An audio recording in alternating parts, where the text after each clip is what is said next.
Hello everyone, knowledge park institute के YouTube channel में आपका स्वागत है। आज की ये वीडियो क्लास 11th के स्टूडेंट्स के लिए है। इस वीडियो में हम क्लास 11th के रसायन विज्ञान के इम्पोर्टेंट क्वेश्चंस को डिस्कस करेंगे। ये इम्पोर्टेंट क्वेश्चन अर्धवार्षिक परीक्षा के लिए है, मीन हाफ ईयरली एग्जाम्स के लिए है। शुरुआत करते हैं पहले क्वेश्चन से। पहला क्वेश्चन यहाँ पर ऑब्जेक्टिव दिया हुआ है और क्वेश्चन में कहा है 5 ग्राम CaCO3 को विलय करने के लिए आवश्यक H2SO4 की ग्राम में मात्रा होगी। मीन 5 ग्राम कैल्शियम कार्बोनेट को विलय करने के लिए कितने ग्राम H2SO4 की आवश्यकता होगी, ये यहाँ पर कैलकुलेट करना है। न्यूमेरिकल है तो न्यूमेरिकल को हम सोल्व करके देखते हैं, तो सोल्व करने पर आंसर आ जाता है 4.9 ग्राम। मीन बी ऑप्शन हमारा यहाँ पर सही हो जाएगा। इसके बाद क्वेश्चन खे की तरफ देखते हैं। तो क्वेश्चन में खे में कहा है H का इलेक्ट्रॉनिक विन्यास है। H यहाँ पर हाइड्रोजन है और हाइड्रोजन का परमाणु क्रमांक होता है 1, तो इलेक्ट्रॉनिक विन्यास बन जाता है 1s1। मीन बी ऑप्शन यहाँ पर सही हो जाएगा। इसके बाद क्वेश्चन नंबर गे की तरफ देखते हैं। तो क्वेश्चन नंबर गे में कहा है वह तत्व जो आवर्त सारणी में P ब्लॉक का सदस्य नहीं है। जो P ब्लॉक का सदस्य नहीं है, आपको उसके बारे में यहाँ पर बताना है कि कौन सा P ब्लॉक का सदस्य नहीं है। पहला ऑप्शन दिया हुआ है जर्मेनियम। जर्मेनियम वर्ग 14 मतलब कि P ब्लॉक का सदस्य है। उसके बाद बी ऑप्शन देखते हैं तो एल्यूमिनियम, ये भी वर्ग 13 का सदस्य है, मीन P ब्लॉक का ही सदस्य होगा।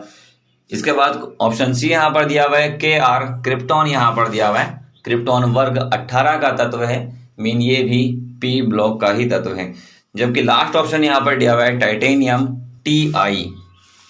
Ti वर्ग 4 का तत्व है, ये D ब्लॉक का तत्व है। तो पूछा गया था कौन सा P ब्लॉक का सदस्य नहीं है, तो टाइटेनियम जो है ये P ब्लॉक का सदस्य नहीं होगा, ये D ब्लॉक का सदस्य होता है। तो हमारा D ऑप्शन यहाँ पर सही हो जाता है। इसके बाद क्वेश्चन नंबर घे की तरफ देखते हैं। तो क्वेश्चन नंबर घे में कहा है प्रबलतम हाइड्रोजन बंध किसमें है। मीन सबसे प्रबल हाइड्रोजन बंध किसमें पाया जाता है। हाइड्रोजन बंध डिपेंड करता है विद्युत ऋणात्मकता पर। सबसे अधिक विद्युत ऋणात्मकता होती है फ्लोरीन की, इसलिए सबसे प्रबल हाइड्रोजन बंध जो होगा HF का हो जाएगा। मीन बी ऑप्शन हमारा यहाँ पर सही हो जाता है। इसके बाद क्वेश्चन नंबर डे की तरफ देखें। तो क्वेश्चन नंबर डे में यहाँ पर कहा है 4.4 ग्राम CO2 का STP पर आयतन है। मीन 4.4 ग्राम CO2 का STP पर आयतन यहाँ पर निकालना है। अगर हम देखें तो STP पर 1 मोल का जो आयतन होता है वो 22.4 होता है और कार्बन डाइऑक्साइड के जो 1 मोल होंगे वो 44 ग्राम के बराबर होंगे। मीन 44 ग्राम का आयतन 22.4 लीटर होगा। तो 44 ग्राम का 22.4 होगा, तो 4.4 का हो जाता है 2.24 लीटर। मीन डी ऑप्शन यहाँ पर सही बन जाएगा। इसके बाद क्वेश्चन नंबर 6 की तरफ देखते हैं। तो क्वेश्चन नंबर 6 में यहाँ पर कहा है NH4Cl एवं NH4OH बफर विलयन का pH है। मीन बफर विलयन ऐसे विलयन होते हैं जिनका pH मान संरक्षित रहता है, उनको बफर विलयन कहा जाता है। दुर्बल क्षार और उसके लवण से बने हुए जो विलयन होते हैं वो क्षारीय बफर विलयन कहलाते हैं। तो यहाँ पर NH4OH दुर्बल क्षार है और NH4Cl उसका लवण है। तो इस प्रकार से जो बफर विलयन बनेगा वो क्षारीय बफर विलयन बनेगा और क्षारीय बफर विलयन का जो pH मान होता है वो 7 से अधिक होता है। मीन सी ऑप्शन यहाँ पर सही हो जाएगा। इसके बाद क्वेश्चन नंबर 2 की तरफ देखते हैं। तो 2 में कहा के वाले ऑप्शन में कहा यहाँ पर आणविक द्रव्यमान की परिभाषा लिखिए। मीन आणविक द्रव्यमान की आपको परिभाषा यहाँ पर बतानी है। आणविक द्रव्यमान होता है किसी भी अणु में उपस्थित परमाणु द्रव्यमानों के योग को आणविक द्रव्यमान कहते हैं। मीन किसी भी अणु में जो परमाणु उपस्थित होंगे उन सभी परमाणुओं के परमाणु द्रव्यमानों के योग को आप आणविक द्रव्यमान कह सकते हैं। इसके बाद क्वेश्चन नंबर 6 की तरफ देखें। तो क्वेश्चन नंबर 6 में यहाँ पर कहा है Cl माइनस यहाँ पर लगा हुआ है, ये Cl माइनस मीन क्लोरीन है।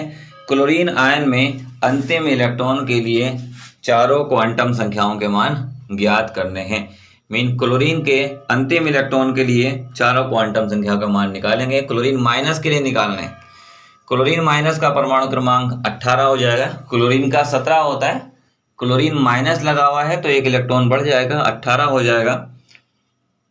और चारों क्वांटम संख्याओं के मान अगर हम निकालने लगे तो चारों क्वांटम संख्याओं के मान निकालने पर n का मान 3 आएगा, l का मान 1 आएगा, m का मान +1 हो जाएगा और s का मान -1/2 होगा। तो 4 मान इस तरीके से लिखे जा सकते हैं। इसके बाद क्वेश्चन नंबर ख की तरफ देखें तो क्वेश्चन नंबर ख में यहाँ पर कहा है, तो ग में कहा है परमाणु त्रिज्या किसे कहते हैं। तो परमाणु त्रिज्या को परिभाषित किया जा सकता है किसी परमाणु के नाभिक के केंद्र तथा बाह्यतम कोश के बीच की दूरी को परमाणु त्रिज्या कहते हैं। मीन कोई भी परमाणु है उसका जो नाभिक का केंद्र होगा, नाभिक के केंद्र और बाह्यतम कोश के जो बीच की दूरी होगी उसको आप परमाणु त्रिज्या कह सकते हैं। इसके बाद अगला क्वेश्चन दिया हुआ है अध्रुवीय सहसंयोजी बंध किसे कहते हैं। तो अध्रुवीय सहसंयोजी बंध वह सहसंयोजी बंध होता है जो कि दो समान परमाणुओं के बीच बनता है। जब दो समान परमाणुओं के बीच में इलेक्ट्रॉनों की साझेदारी होती है, इनको से भी दो समान परमाणु ले लिए जाए, जैसे क्लोरीन क्लोरीन हो, हाइड्रोजन हाइड्रोजन हो, ऑक्सीजन ऑक्सीजन हो। मीन जब भी समान परमाणुओं के बीच में इलेक्ट्रॉनों की साझेदारी होती है तो जो साझे का इलेक्ट्रॉन युग्म होता है वो दोनों परमाणुओं के ठीक बीच में रहता है। इस प्रकार बनने वाले सहसंयोजी बंध को आप अध्रुवीय सहसंयोजी बंध कह देते हैं। इसके बाद क्वेश्चन नंबर 3 में दिया है, क्वेश्चन नंबर 3 के में कहा है परमाणु कक्षक किसे कहते हैं। मीन परमाणु कक्षक क्या है, परमाणु ऑर्बिटल क्या है। नाभिक के चारों ओर जिन स्थानों में इलेक्ट्रॉनों के पाए जाने की प्रायिकता होती है, पाए जाने की संभावना होती है, उन स्थानों को आप परमाणु कक्षक कह सकते हैं। परमाणु कक्षक 4 प्रकार के होते हैं, SPDF। इसके बाद क्वेश्चन नंबर ख की तरफ देखें तो क्वेश्चन नंबर ख में कहा है 3.011 × 10⁻23 CO अणु में मोलों की संख्या की गणना कीजिए। मीन 3.011 × 10⁻23 इसमें मोल बताने हैं। किसी भी यौगिक हो, किसी भी प्रकार का यौगिक हो, एक मोल में अणुओं की संख्या होती है 6.022 × 10⁻23। एक मोल में होती है इतने 6.022 × 10⁻23 और यहाँ पर उसकी आधी वैल्यू दी हुई है 3.011 × 10⁻23। तो यहाँ पर मोल जो हो जाएंगे वो 0.5 मोल हो जाएंगे। मीन 0.5 मोल यहाँ पर इसका आंसर हो जाएगा। इसके बाद क्वेश्चन नंबर ग की तरफ देखें तो क्वेश्चन नंबर ग में कहा है क्रांतिक ताप किसे कहते हैं। क्रांतिक ताप को यहाँ पर परिभाषित करना है। तो क्रांतिक ताप जब गैस का द्रवीकरण किया जाता है तो गैस को पहले गैस पर दाब लगाया जाता है और दाब लगाने के साथ साथ उसको एक निश्चित ताप तक ठंडा करना पड़ता है। जब आप किसी गैस का द्रवीकरण करते हैं तो द्रवीकरण करने के लिए गैस पर दाब तो लगाते हैं, दाब के साथ साथ गैस का ताप कम भी करना पड़ता है। गैस का वह न्यूनतम ताप जिस पर दाब लगाकर उसे द्रवित किया जा सकता है क्रांतिक ताप कहलाता है। इस तरीके से परिभाषित कर सकते हैं आप। एक बार फिर से सुनिए, वह न्यूनतम ताप जिस पर किसी गैस को दाब डालकर द्रव अवस्था में परिवर्तित किया जा सकता है क्रांतिक ताप कहलाता है। इसे TC से प्रदर्शित करते हैं। इसके बाद अगला क्वेश्चन आता है दहन ऊष्मा। दहन ऊष्मा किसे कहते हैं। तो किसी भी यौगिक के 1 मोल का पूर्ण दहन करने पर, किसी भी यौगिक के 1 मोल का पूर्ण दहन करने पर जो ऊर्जा मुक्त होती है या जो एंथैल्पी परिवर्तित होती है उसको दहन ऊष्मा कह सकते हैं। किसी भी यौगिक के 1 मोल का पूर्णतः दहन करने पर जितना एंथैल्पी परिवर्तन होता है उसे दहन ऊष्मा कहते हैं। इसके बाद क्वेश्चन नंबर 4 के की बात करें तो क्वेश्चन नंबर 4 के में यहाँ पर कहें हुंड के नियम को समझाइए। हुंड के नियम को यहाँ पर आपको एक्सप्लेन करना है। हुंड के नियम के अनुसार जब भी किसी ऑर्बिटल में इलेक्ट्रॉन भरे जाते हैं तो पहले उसमें एक इलेक्ट्रॉन भरते हैं, उनके पश्चात उसका जोड़ा बनना प्रारंभ होता है। मेन इस तरीके से इसको लिखा जा सकता है। इस नियम के अनुसार परमाणु के कक्षकों में ऑर्बिटल पहले एक एक करके भरते हैं, उसके पश्चात उनका युग्मन प्रारंभ होता है। इसके बाद क्वेश्चन नंबर 6 है। तो क्वेश्चन नंबर 6 में कहा है सहसंयोजी यौगिकों के लक्षण लिखिए। सहसंयोजी यौगिकों के लक्षण बताने हैं, गुण बताने हैं। तो इसमें इस तरीके से पॉइंट लिखे जा सकते हैं। सहसंयोजी यौगिक इलेक्ट्रॉनों की साझेदारी से बनते हैं। सहसंयोजी यौगिक धातु और अधातुओं के बीच बनते हैं। सहसंयोजी यौगिक के गलनांक क्वथनांक निम्न होते हैं। सहसंयोजी यौगिकों की भौतिक अवस्था ठोस, द्रव या गैस हो सकती है। ये इसके कुछ पॉइंट बनाए जा सकते हैं। इसके बाद अगला क्वेश्चन यहाँ पर दिया हुआ है डी ब्लॉक के तत्व किसे कहते हैं। डी ब्लॉक के तत्वों के बारे में बताना और इसके प्रमुख लक्षण यहाँ पर लिखने हैं। तो ऐसे तत्व जिनमें अंतिम इलेक्ट्रॉन डी ऑर्बिटल में प्रवेश करता है वे सभी डी ब्लॉक के तत्व कहलाते हैं। लक्षण अगर हम लिखें तो लक्षण में लिखा जा सकता है कि ये सभी तत्व धातुएं हैं, ये सभी तत्व आघातवर्धीय होती हैं, ये सभी तत्व विद्युत का कुछ चालक होती हैं, विद्युत के चालक होती हैं, ये सभी तत्व परिवर्ती ऑक्सीकरण संख्या प्रदर्शित करते हैं,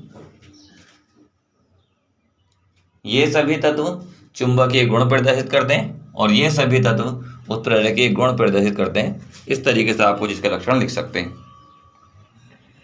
इसके बाद अगले क्वेश्चन की तरफ बढ़ें। तो अगला क्वेश्चन दिया हुआ है चार्ल्स के नियम को समझाइए। चार्ल्स का नियम गैसों के नियम में से लिया गया है। चार्ल्स के नियम को इस प्रकार से लिखा जा सकता है स्थिर ताप पर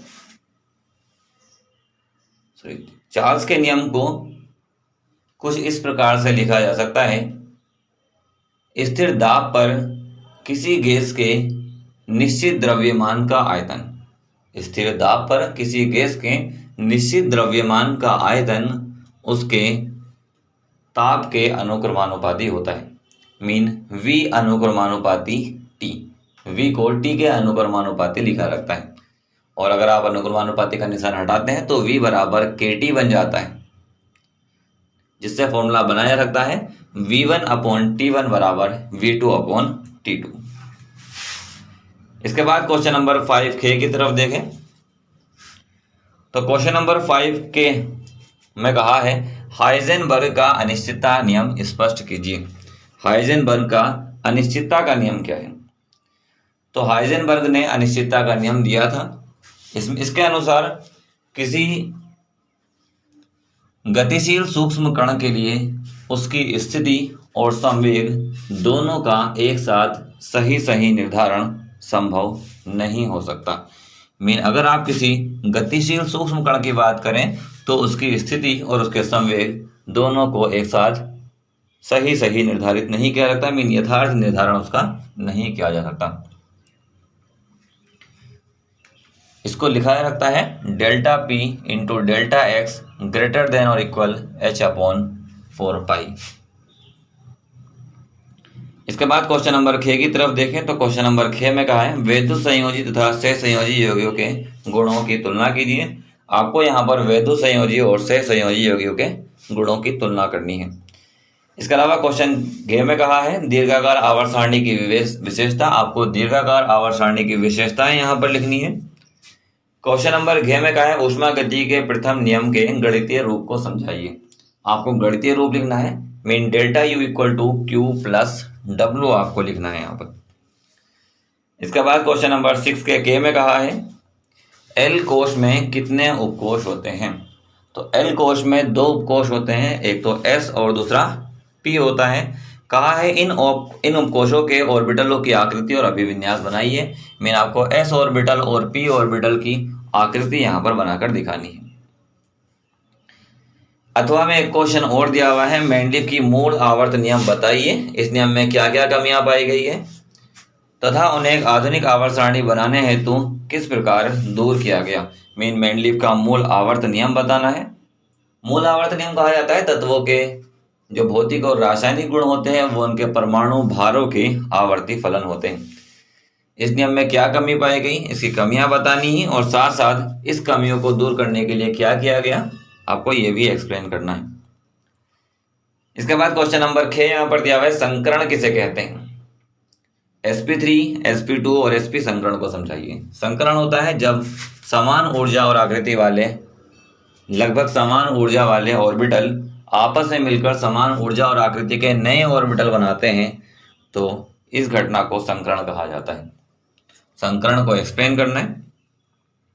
अथवा में एक क्वेश्चन और दिया हुआ है यहाँ पर, 17 डिग्री सेल्सियस तथा 870 मिलीमीटर दाब पर किसी गैस के निश्चित द्रव्यमान का आयतन 76 ml है। 17 डिग्री सेल्सियस ताप दिया हुआ है, T1 मान लेंगे, 870 mm दाब दिया हुआ है, तो ये P1 का मान हो जाएगा, और आयतन दिया हुआ है 76 ml, ये V1 का मान हो जाएगा। मानक ताप और दाब पर, दाब P2 बराबर एक वायुमंडल ले लेंगे, और मानक ताप 0 डिग्री सेल्सियस मीन 27 केल्विन यहाँ पर ले लिया जाएगा, और ये T2 और P2 हमारे पास आ जाएगा, तो हमें V2 का मान निकालना होगा।